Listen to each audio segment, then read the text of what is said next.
Couple of days ago, I talked about new product development and bringing solutions to market. Had a great conversation with Derek Osgood on the podcast about building what sells and selling what you built.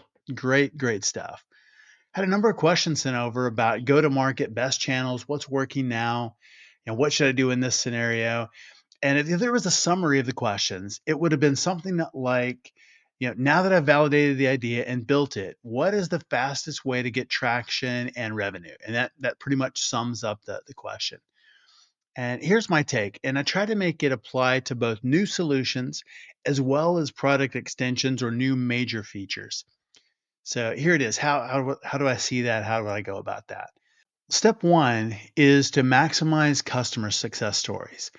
In B2B SaaS world, nothing speaks louder than success, but not your success, their success. The solution is about them, it's not about you. And that is so, so hard to remember when it comes to marketing. I don't know why that's so hard, but it is. But encourage your satisfied clients to share their experiences through detailed case studies or testimonials. For instance, if your software helped a company streamline their operations and achieve significant cost savings, work with them to create a compelling case study about that. Now, highlighting these stories not only showcases the value of your solution, but also builds trust with potential customers. So, what if you don't have any? What if this is brand new? I don't have any, customers. I don't have any success stories. I need to get some. That's what this is about, Jeff. Come on. Well, if you don't have any, get some. Get beta testers. Give some free products. Get some discounted users. Whatever it is, but do that in return for a case study.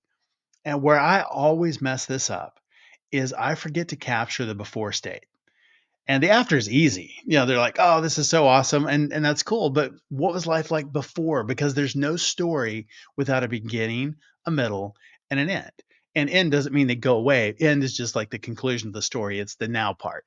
It's the after. So make sure you get that, the beginning, the middle, and the end, and capture that before state. Second is to foster strategic partnerships. This is one of my all-time favorite strategies. Love this one. Partially because the acquisition cost is relatively low and it's just worked really, really well. I've generated over 200 million in ARR off this single strategy alone. And that is to collaborate with complementary businesses or industry influencers to expand your reach.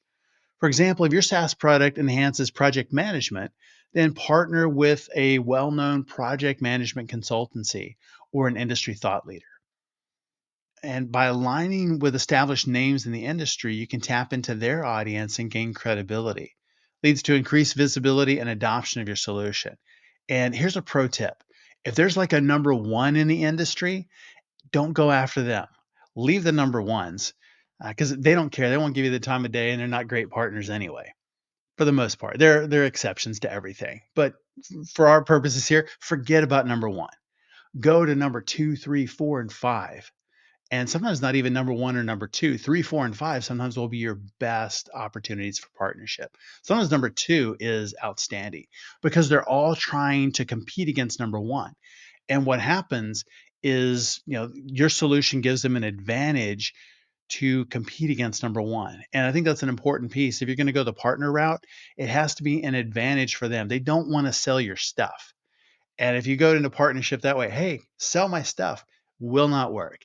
You got to make it to where you show them how your stuff helps them sell more of their stuff.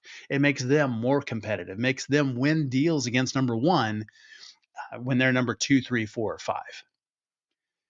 Number three is to invest in targeted content marketing.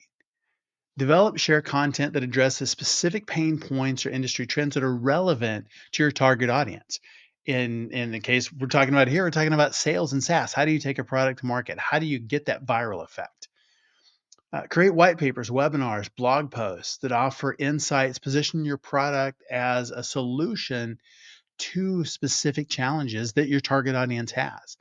So, for example, if your SaaS product caters to the healthcare industry, then make content that addresses common operational inefficiencies, and there's plenty of them within those healthcare organizations.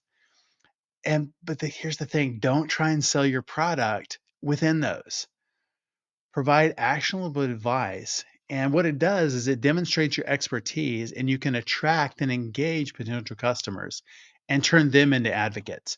So, what does that look like in practice? Well, you're watching it. This video is an example of just that. It's something that, doesn't ask for anything, but it is adding value to your ideal clients. So there is no guarantee of viral success. I wish there was.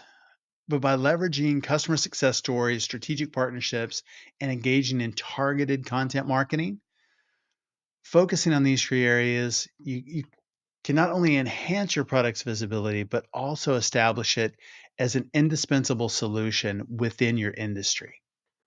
So, what strategies have you used to blow up awareness and create a viral effect for your solution? Drop a comment below. I'd love to hear from you.